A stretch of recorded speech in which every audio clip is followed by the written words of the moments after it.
This is Platemark with me, Ann Schaefer. Platemark is a podcast about prints and the printmaking ecosystem. We're talking about fine art prints, etchings, lithographs, screen prints, woodcuts, things of that nature, usually in limited editions, although not always. If you've been following along, you know that I love to talk to printers and makers, artists of all sorts, but today I've got a treat for you. Sometimes a new book shows up and you just can't resist the opportunity to dive in, check it out, absorb it all, and then find the author and talk to them.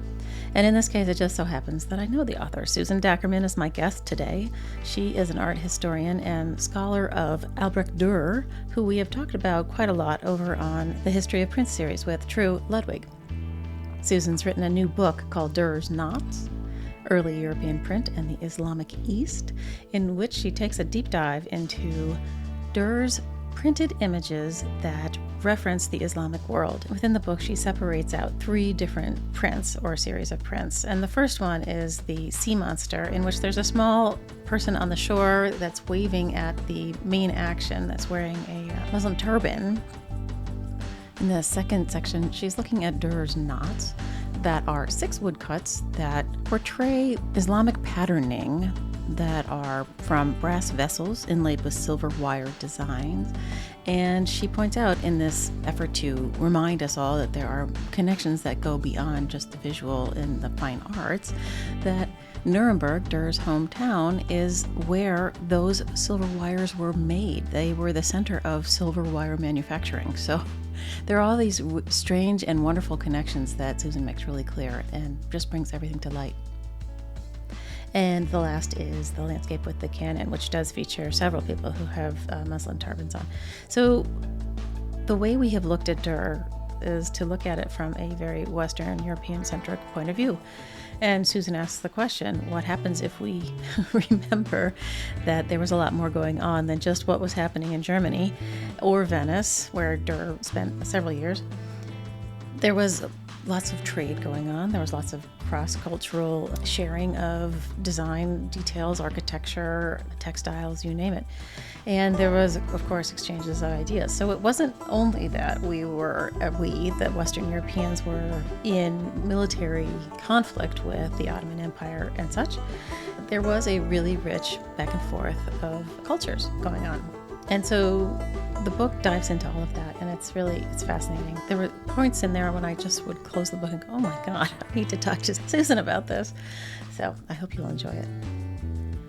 Okay, housekeeping. I identify as a cishet white woman, and I use the pronouns she, her. I record Platemark in Baltimore, Maryland, the land of the Piscataway Conoy people. Images Susan and I talk about are over in the show notes at platemarkpodcast.com.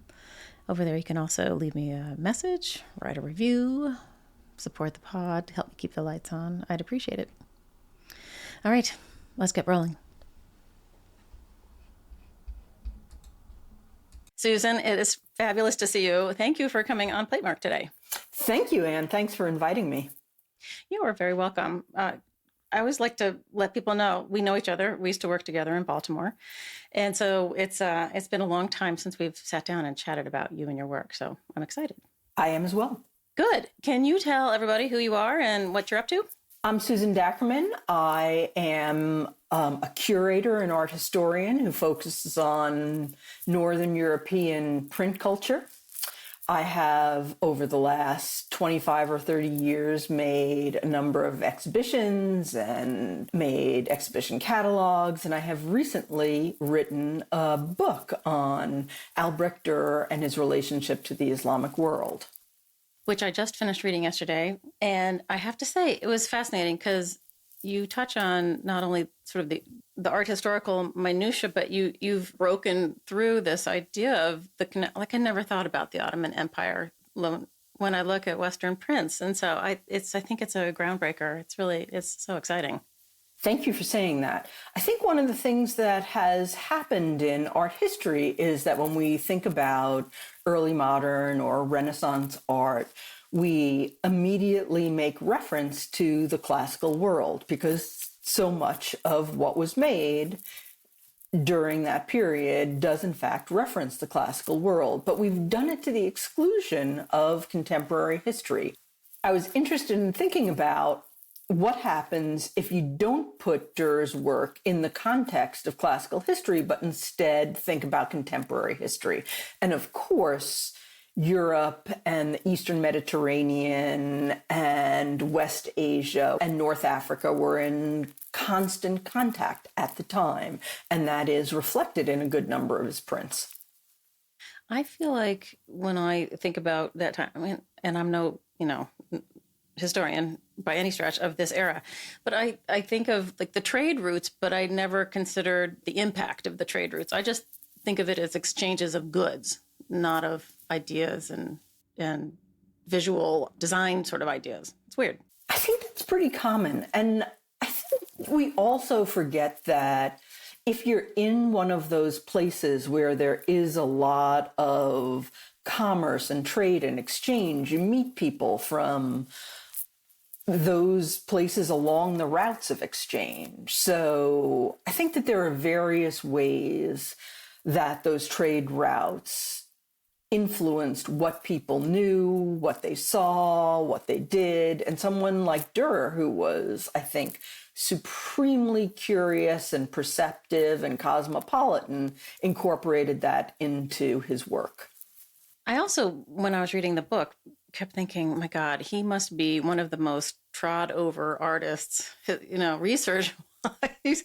How in the world is there possibly anything new? And I was fascinated by the piecing together of like the actual points of contact, the warehouse in Venice where all of the German families were kind of held in.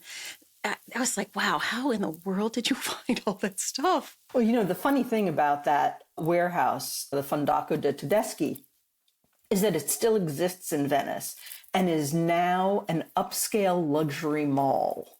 And so it functions in the same way.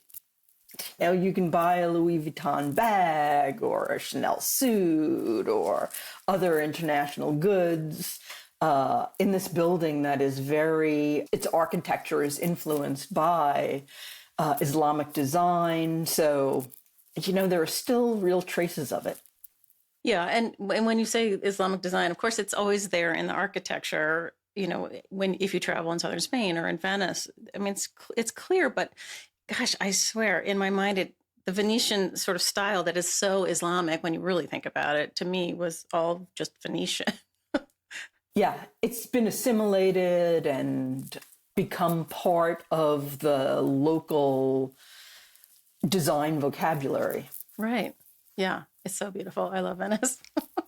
Did you I'm sure you traveled for the research on this book. Did you spend a lot of time did you go to Istanbul? I did not go to Istanbul. Oh, it's on my list. It's on my list as well. And the other place that's, of course, really important is Alexandria as a port in Egypt and Damascus in Syria. But most of the research took place in Nuremberg and Venice. It was a new way of looking at Venice, a way of looking freshly at Venice for me, looking at the work of Carpaccio, following the trail of the Mamluk points of contact and the Ottoman points of contact in the city. So it was a way of looking at things that I'd seen already, but looking at them freshly.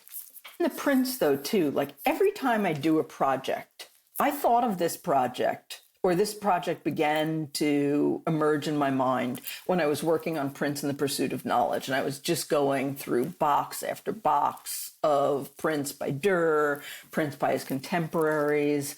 And even though while I was doing that research, I was looking for references to early science, I was seeing all of these depictions of Muslim figures and events and materials and wondering why I wasn't reading about that. Like, why wasn't that part of the learning about the Renaissance in Northern Europe and learning about Dürer?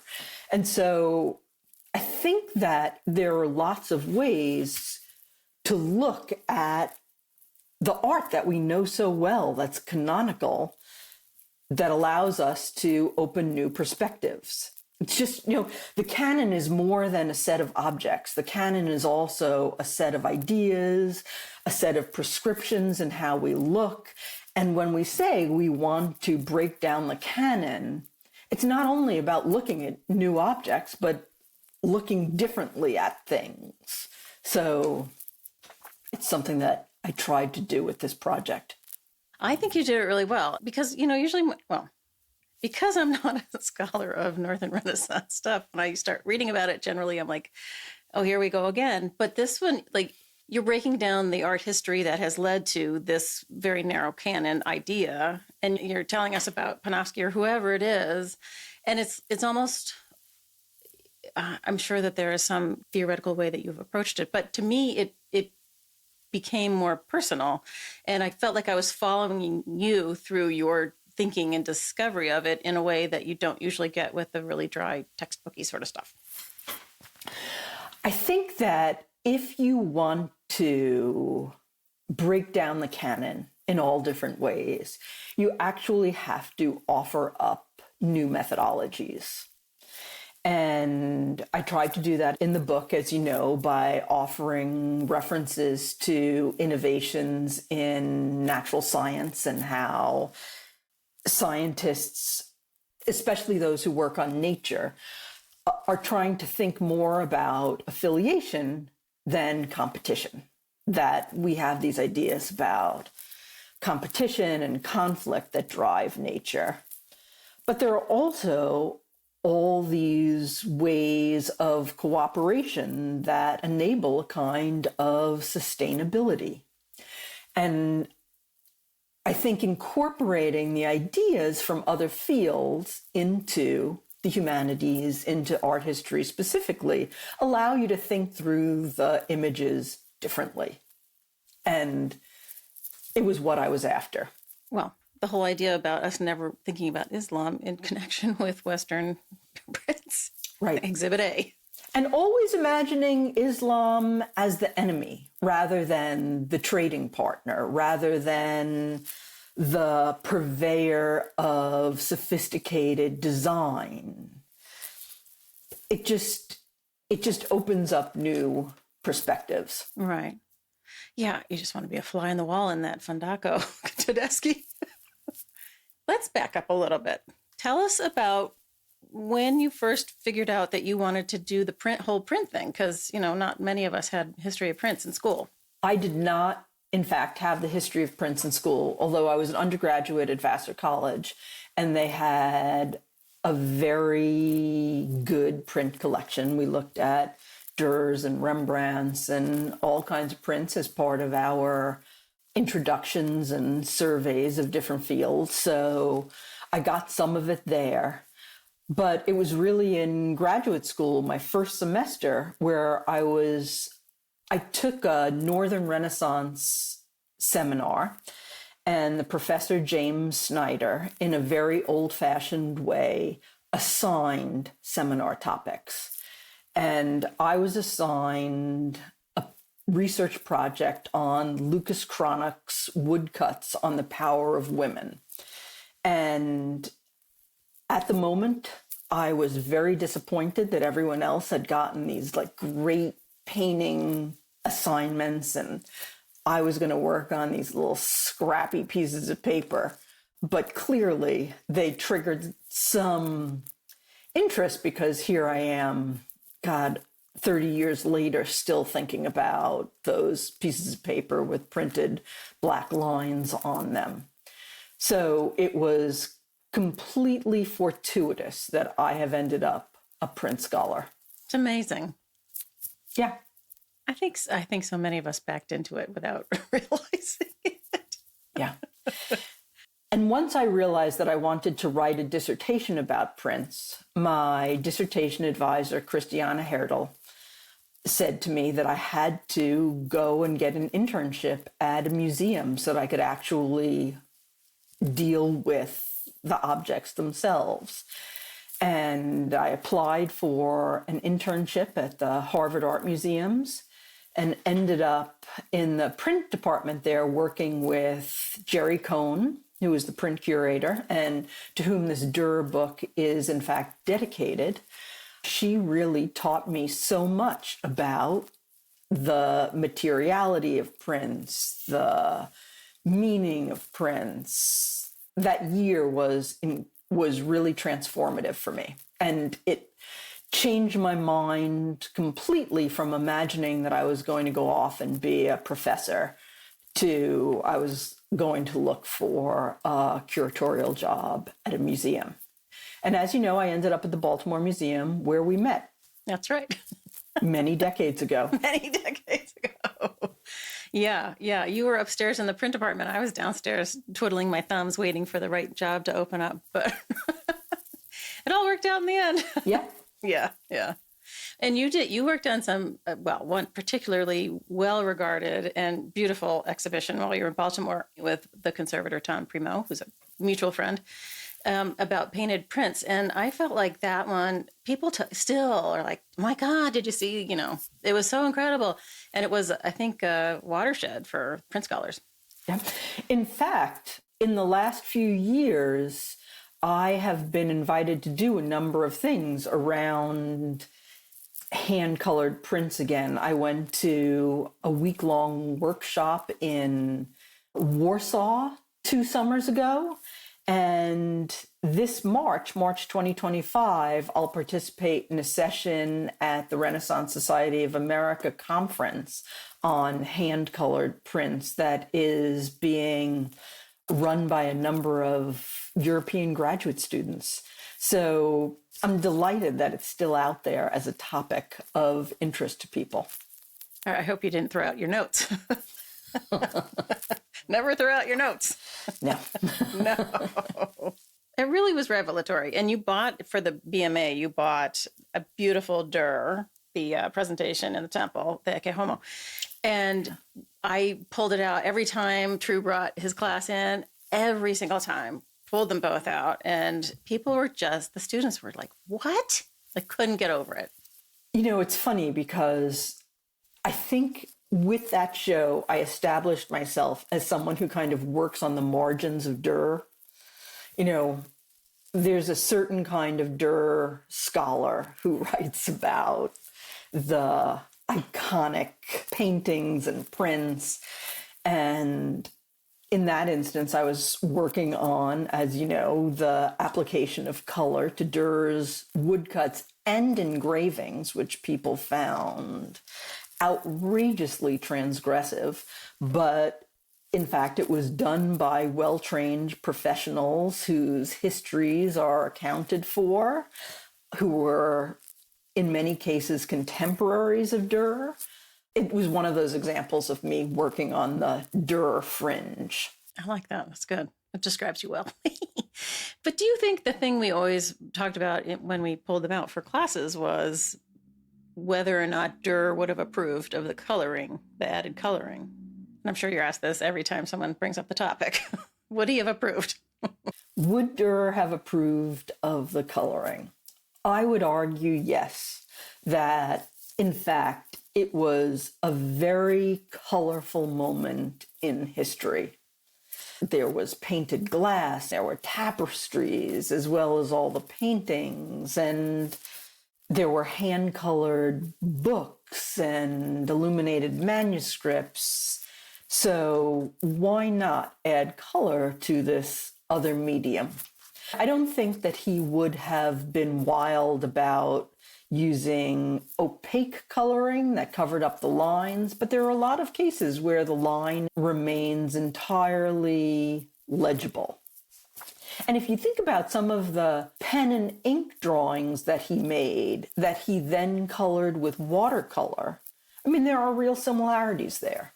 So yes, I think Dürer would have approved. Okay. I mean, he was a master marketer, right? Like he got it. Yeah. I feel like he was, I don't know, maybe you can tell me, like the first person to really get the power of marketing. I think that is an important story that's told about him, and the way that he produced paintings and I guess more often prints for specific markets is something that speaks to that canniness he had around selling his work. For instance, in the book, I suggest that his Meerwunder engraving was in fact produced for an Italian audience, an audience who would have better known the history of a relationship between Venice and the Mamluk Sultanate than perhaps those in Nuremberg and further north in Germany. I had never noticed the little Muslim guy on the shore. I'm embarrassed to say now. Well, I think that's very typical, actually. And, I think that we've been taught to eliminate in the visual field what we don't understand. And we don't understand immediately why he's there. And so we overlook him. Panofsky suggests that he is the father of the female figure who is being transported away from the shore by the Triton. That's what I would have assumed if I had not read your book, had I noticed him. I have to say, it was great to read about it in your, super thorough explanation of what's pointing where and, what's lining up with what. But it is confusing if you don't have any context, because she looks sort of placid, but she looks like she's being the whole thing is confusing. It's very particular to a moment in time and to a particular set of understood circumstances that kind of have gotten lost. Yes. So let me just say, so that it's clear to those who are listening, that what I propose is that the female figure represents Caterina Cornado, who was a Venetian noblewoman who at a young age was married to the king of Cyprus and brought to Cyprus.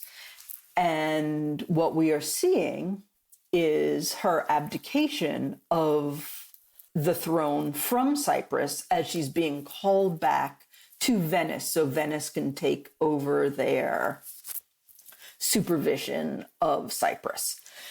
But I think one of the problems with the obscurity of the meaning of the print is, as Americans, certainly we are taught very little about the history of Cyprus, about its Venetian control, about the Mamluk control, then about the Ottoman control. And then once it becomes an Ottoman state, like all of that previous history is lost in a way. And I think that that's something that Dürer's more narrative prints have suffered, that the history was known at the time that they were made, but it was a complicated history. It was a history about the current political, commercial, artistic moment. And over the past 500 years, we've shed a lot of that knowledge. But also, you explain why he included the little city on the hill. It's not Nuremberg, it's another city, right? Well, it's the castle from Nuremberg. Okay. And why would that be if the island is Cyprus from which she is being taken? You know what I mean? Like it's so packed with ideas and twists and turns. It's almost impossible. Right. Good job, Albrecht. Yeah, I think he was a complicated artist. He knew a lot. He was interested in visual complexity. He was interested in visual puns. And I think that what's easiest for history to sustain is simplicity. Yeah. Not complexity. Yeah, I think, we can all pull out the biblical imagery and be happy with that because we all get it. Right. Or most of us do. And I think that if you go over his work, there is so much complexity, whether he was working with early or proto-scientists, anatomists, cosmologists, or whether he was involved in the politics and the networks of exchange. Like, he was a complicated guy who made complicated pictures. Right. And it's also, speaking of trying to simplify everything, like I think of the Ottomans versus the Western Europeans, but then you've got the Reformation coming up and the Catholics and there's like 25 different things that you have to keep track You're right. He's complicated, but I think it's great that you've pulled it apart for us. It's great. But I think that if you lived in 1518, you would have been aware of all of those different factions, Catholicism versus Protestantism, the different empires that were important at the moment.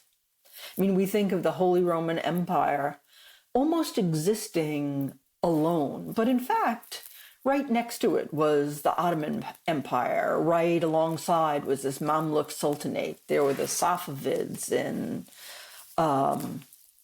Iran, or what we call Iran. So it was knowledge that people had in their day. But like, how easy was it for somebody living in, the northern climes of Germany to get the news, quote unquote, the political news? Like, I mean, I get it, the printing press and all that stuff, but we're not publishing newspapers, are we? No, but we're publishing broadsheets that have news. A lot of news was passed verbally as well. I think that Dürer existed in a time when people told each other stories. And you went to a place and you heard the stories of that place. And when he went to Venice, he heard stories that were different from the stories that he heard in Nuremberg. And so in the wake of both his visits to Venice, there are images that are made that reference Islamic culture. So, I think it has to do with proximity to people who held that information. It's kind of remarkable how It is remarkable. it's kind of crazy.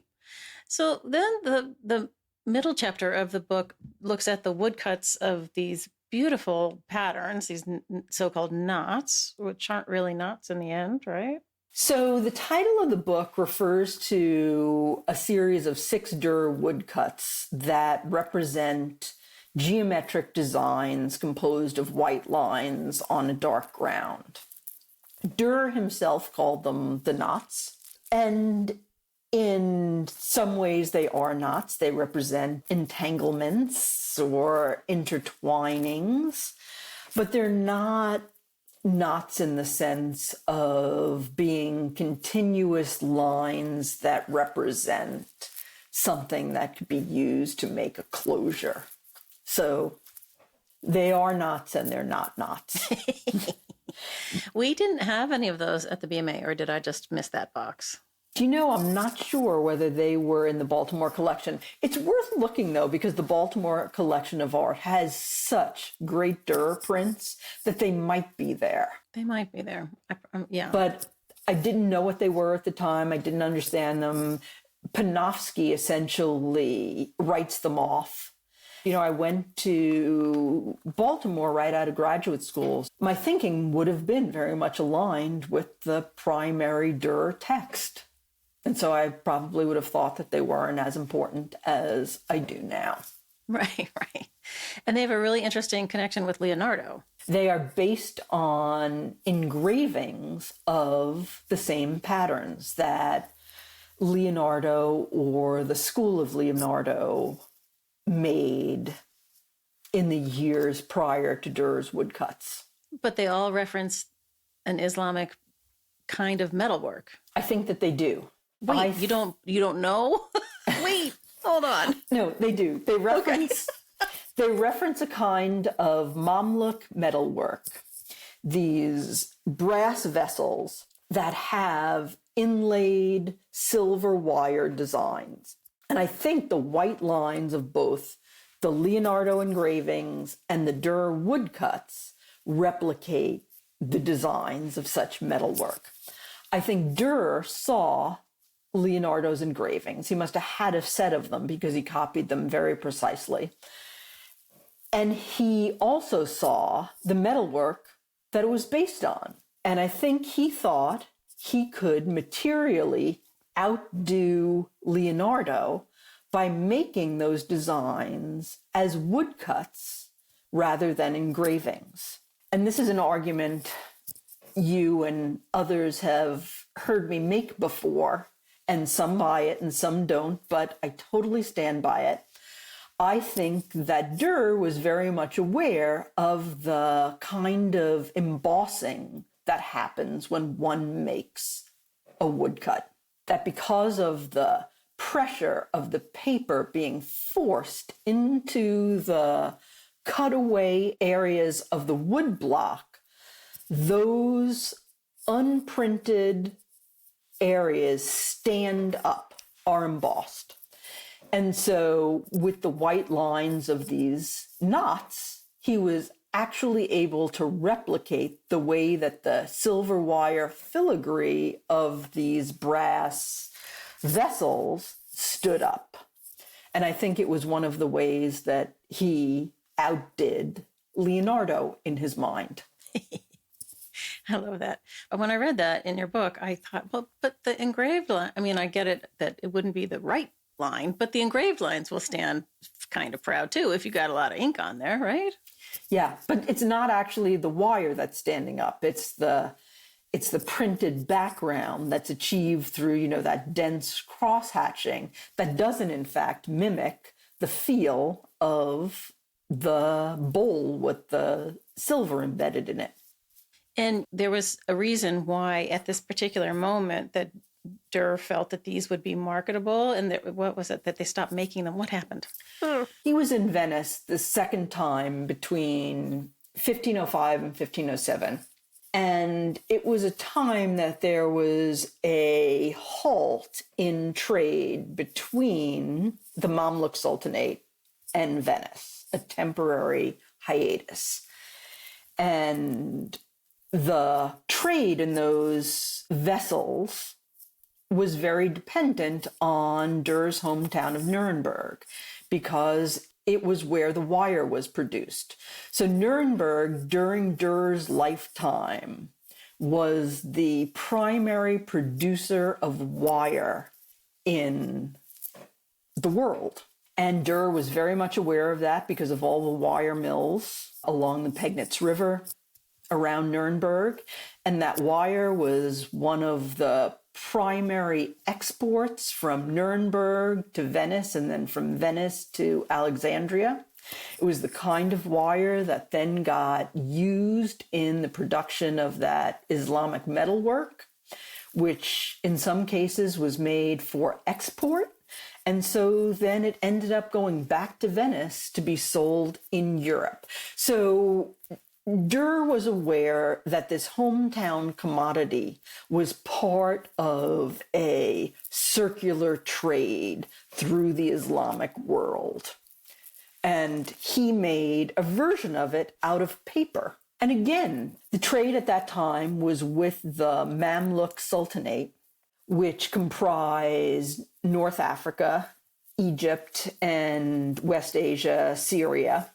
And in 1517, the Ottomans took over that territory. And so once the Mamluks were gone, knowledge of that sultanate diminished as well. And so again, they became prints, Dürer's woodcuts became images that were misunderstood because the history had gotten obscured by political upheaval after political upheaval. And so those woodcuts are known in the literature mostly as embroidery designs. And if you look closely at the lines, you can tell that it's metal, that it's durable, cylindrical wire, not a fabric, not a thread. So, it's again one of those, we've been taught to see it as embroidery, and so we see embroidery. But if you look differently and you have the history and context in mind, you can see something else. I love that connection with the wire mills and everything. When I read that, I'm like, oh my God. Ooh, no. Well, you did. But the truth is, whether it was embroidery or metalwork, the sort of design templates of the Mamluk were preserved through his making of them. whatever they were derived from. You know what I mean? Yes. Yes. And so after learning that about Mamluk metalwork, which is something that Hans Belting suggests, just to give him the credit for it, now when I go to museums and look at the Islamic collections, I see that Mamluk metalwork everywhere. And museums like the Courtauld have actually put that metalwork in the same room as the Venetian paintings of the period so that the connections could be better understood. And then, of course, you begin to see the Mamluk metalwork depicted in Venetian painting. And it's everywhere. So it was something that was known both through the objects themselves and then through the representation of those objects in other contemporary Italian paintings. The other thing that's so great about the tale you're weaving is this reminder, because even within the study of Western art history, the Northern Renaissance-y thing it's like a little cocoon of hyper real whatever. And I completely forget that Bellini and Carpaccio are sitting there painting while Dürer is wandering around Venice. You know, like the interconnectivity has gotten a little bit lost for the general scholar, or general student, I should say. And not only are Bellini and Carpaccio painting, but there are emissaries and political ambassadors from these Islamic empires that are also in Venice at the time.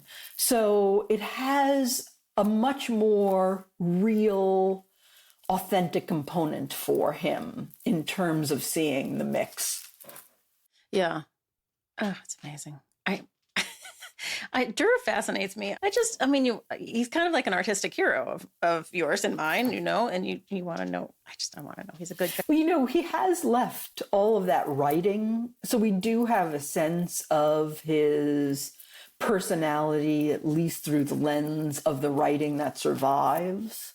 And then the third chapter looks at the etching of the canon, which I have to say, I'm so fascinated by your pulling apart of the imagery, mainly because in the etching, each line is of almost an identical thickness, and so that the details kind of get lost. Like I have a hard time finding the faces on some of the guys and the part about the tree, and I'm like, what? And then, oh, there it is.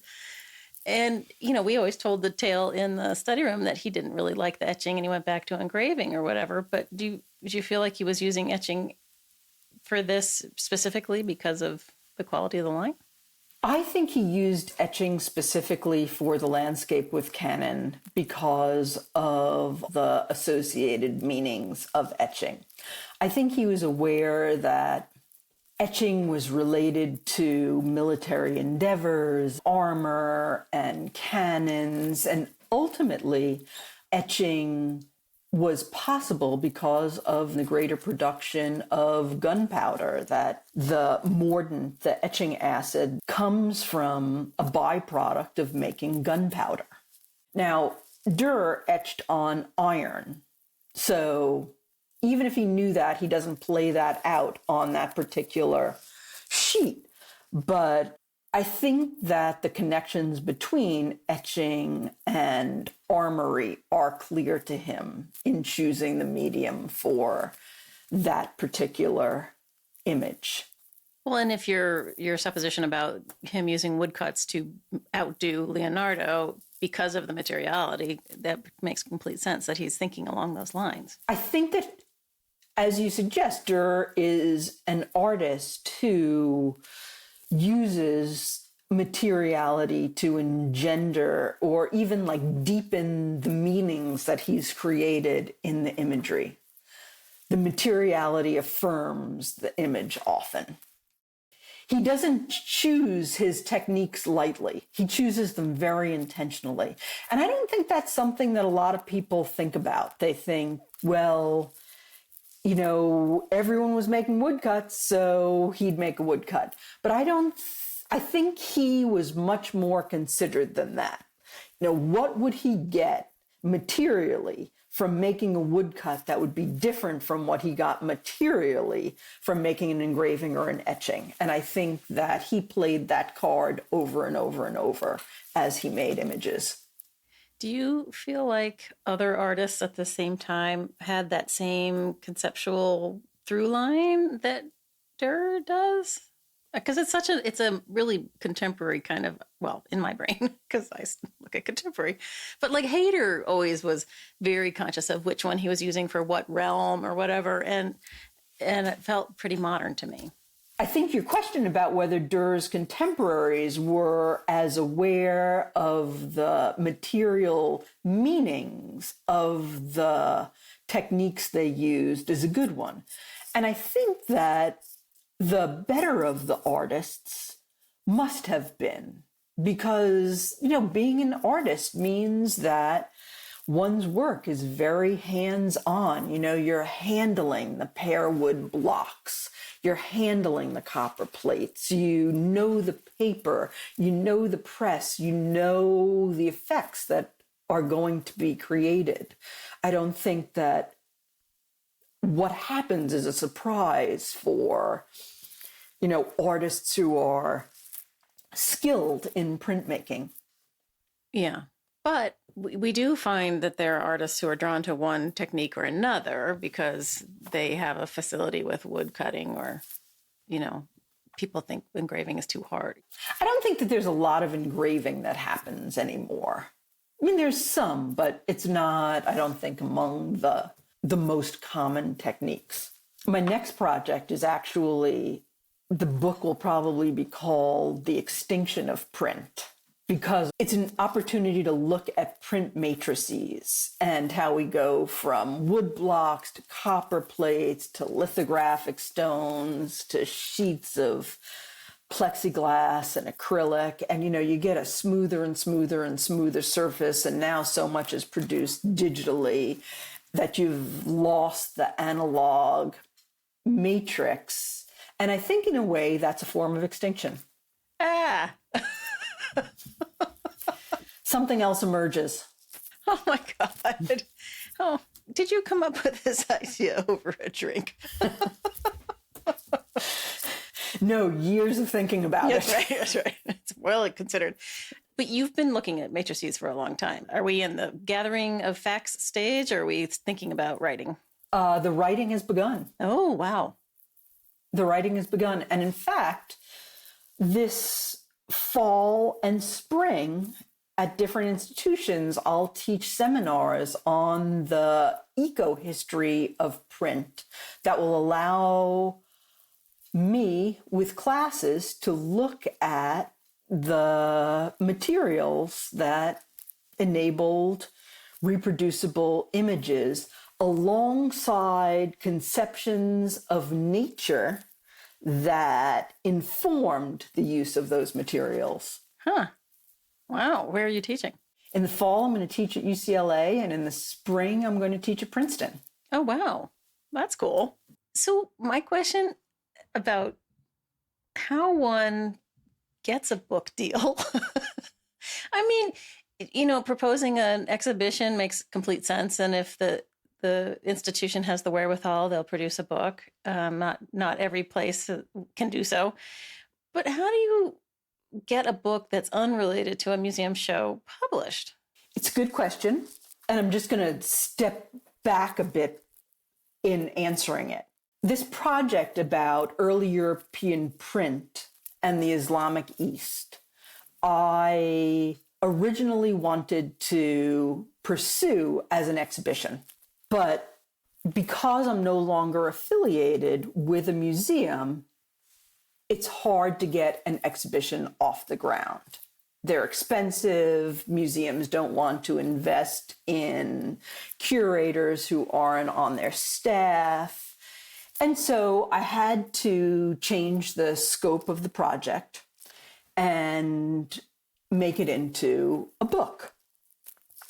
And I pursued it as I imagine our academic colleagues pursue getting books published all the time.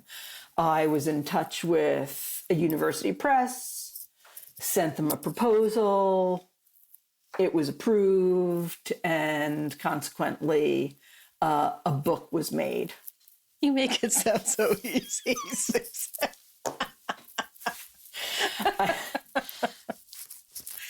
So we have discussed on the pod before, I had Linda Holtz on, who wrote The History of Prints textbook.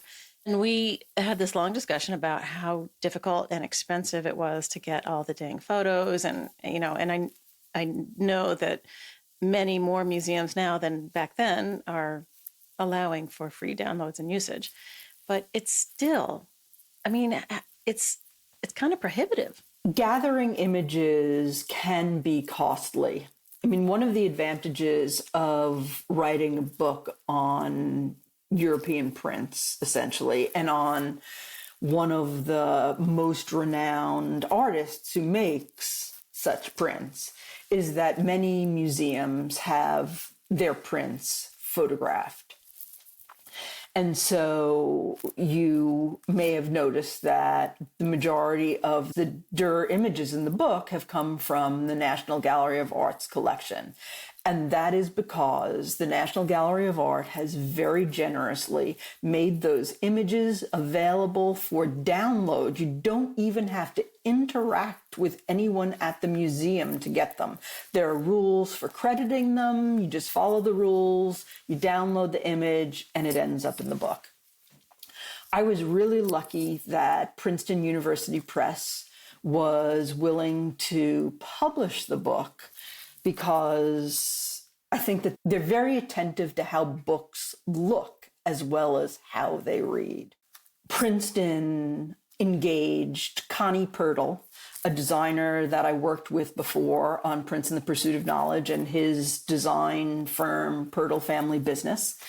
And he made, with Princeton, this very beautiful book, I think. So I feel really lucky to have fallen into a publishing situation that allowed for that. Yeah, the illustrations are quite extraordinary and necessary because it's, some of it's like, well, what do you mean the guy on the hill with the scabbard? I can't see him. Each of the chapters in the book is a case study, essentially. And each of them started as a lecture. And, when you write a lecture, you're essentially narrating a slideshow. And so what I wanted the book to do was replicate that narration of a slideshow. And Princeton was really generous in that they allowed me to repeat images in the book, so that the image appears initially, then you get different details from the image, and then you get the image next to another image for comparison. And it allows the images to tell a story alongside the text. Art history is so interesting that way, because the books are impossible without the images. You have to have the images in there. Yeah. Yeah, no, the book's beautiful, Susan. Really, congratulations.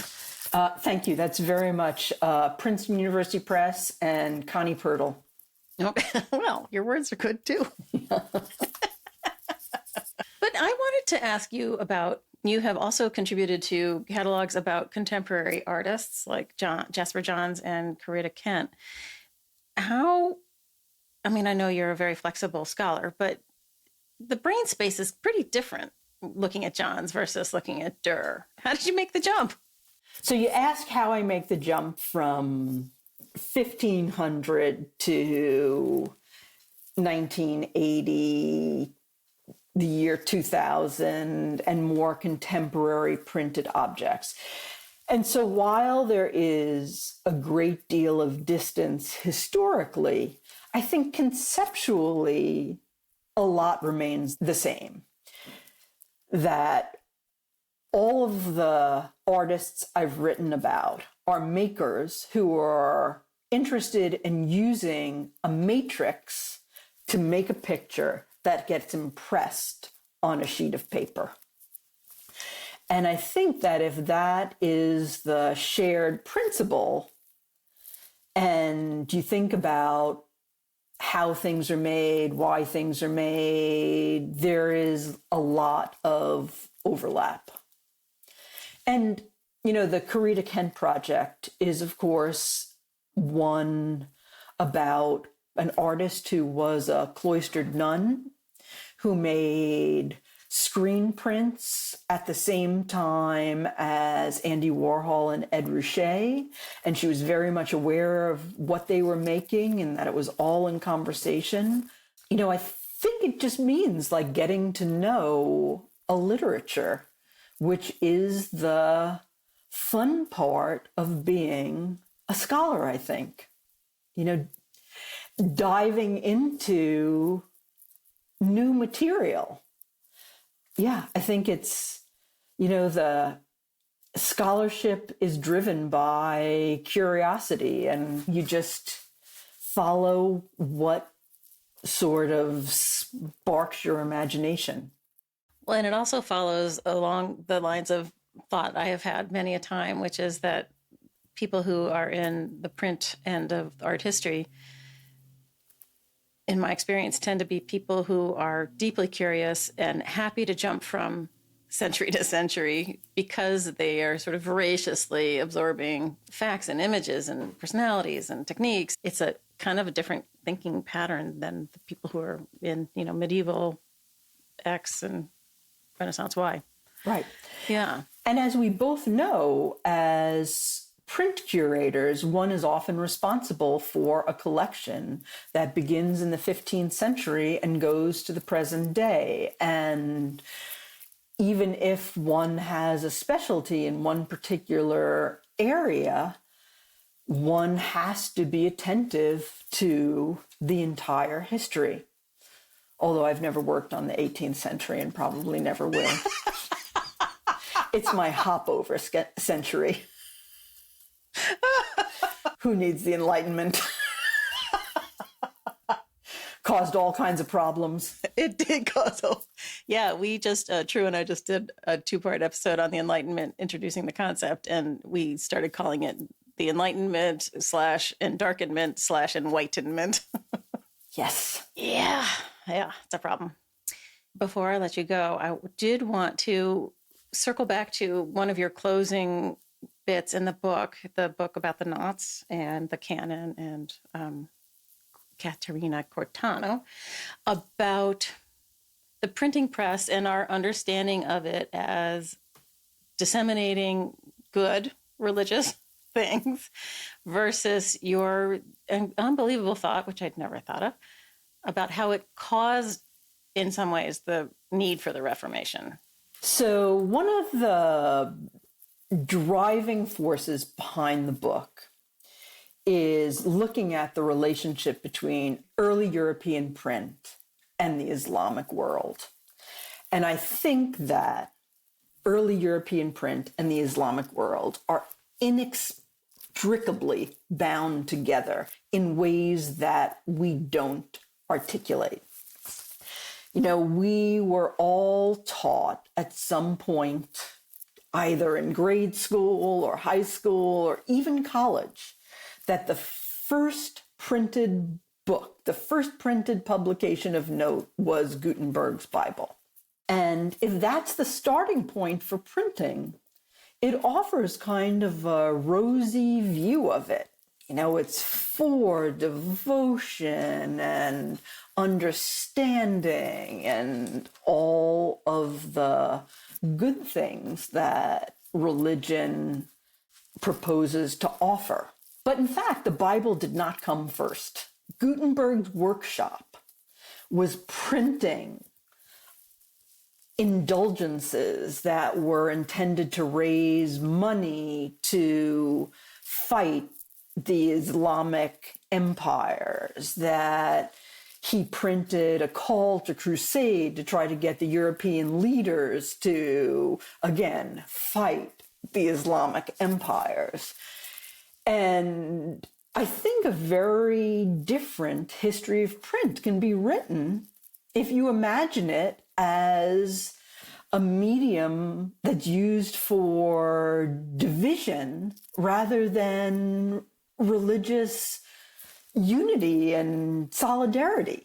And I even think that underlying all that was the idea of new communication modes like digital modes, social media. We imagine them as this way to network and gain friends and create communities. But in fact, it turns out that they're all pretty divisive and create partisanship and conflict and competition and ill will and all of it. So in looking at early printing, I wanted to suggest that there were other ways of understanding it that were not so religiously rosy in nature. But I also love, I look at the printing press as being one of the most important inventions of, the human, whatever. But the idea that it was part of the machine that pushed Luther to write the 95 Thesis, the complaints about the indulgences primarily, like it just puts it front and center. Print is like nothing happens with us without print. I think that print was a very powerful tool. And I've gotten to the point where I'm no longer willing to say that Gutenberg's printing press was an invention, was something of European origin. So another outcome of this project is that I'm involved in a research group now looking at the global origins of print. Oh, good. And going back to East Asia, to China and Korea, where there was movable type centuries before European movable type. It was hand printed, hand rubbed, but it was still the making of movable metal characters that enabled the production of books and scrolls and text. And I think that there's a big difference between what was produced in the East and what's produced in the West and how they're produced and how historically we've come to view them, that undermines a lot of what we have been taught about Gutenberg and his so-called invention. Sorry, shouldn't have used that word. Oh, no. Everyone uses it. It's the word. It's the word. We learned Gutenberg invented printing. Yeah. Well, and we try to make clear when we introduced the series of the history of prints that it was Western and that we had no business representing any history in the East because it's a whole huge other thing. So, but it's keeping going the idea that Western art history is its own little thing. So, yeah.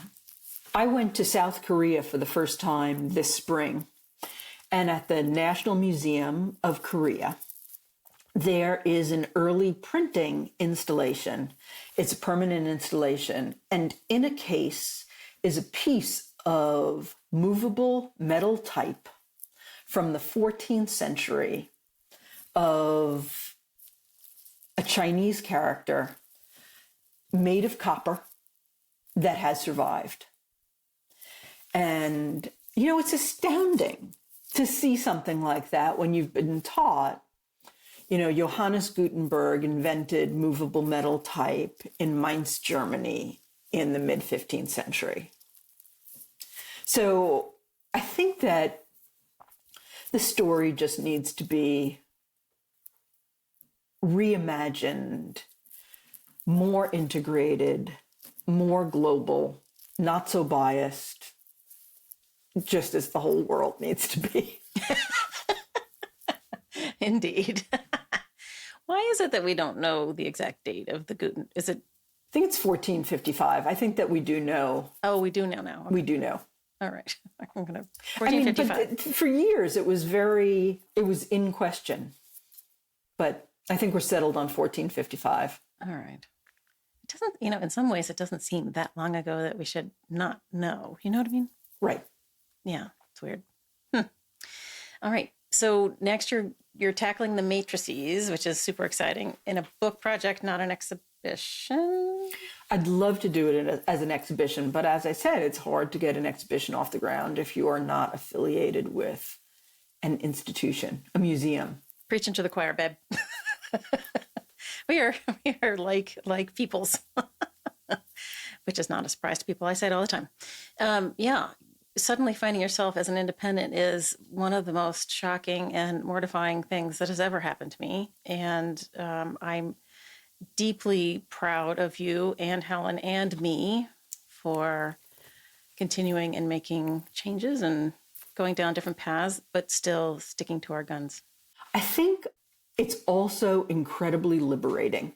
And I think that you've done an amazing thing by turning this print history interest into a podcast. It's great. Yeah, thank you. Thanks. It's fun. I know that we've missed a lot of elements. If you ever want to come on and do a little deep dive on something, let me know.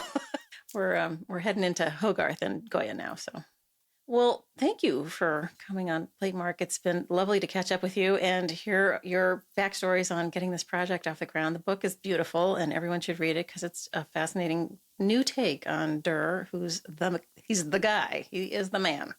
Yeah, always has been, always will be. It's hard to argue with. Periodically, I think, okay, I'm going to work on someone different. And I wander away, and then I end up right back in the Dürer camp. There's a soundbite for you. Yeah. Brilliant. That's great. All right. Well, thank you. Thank you, Anne, for inviting me. It was really fun to talk.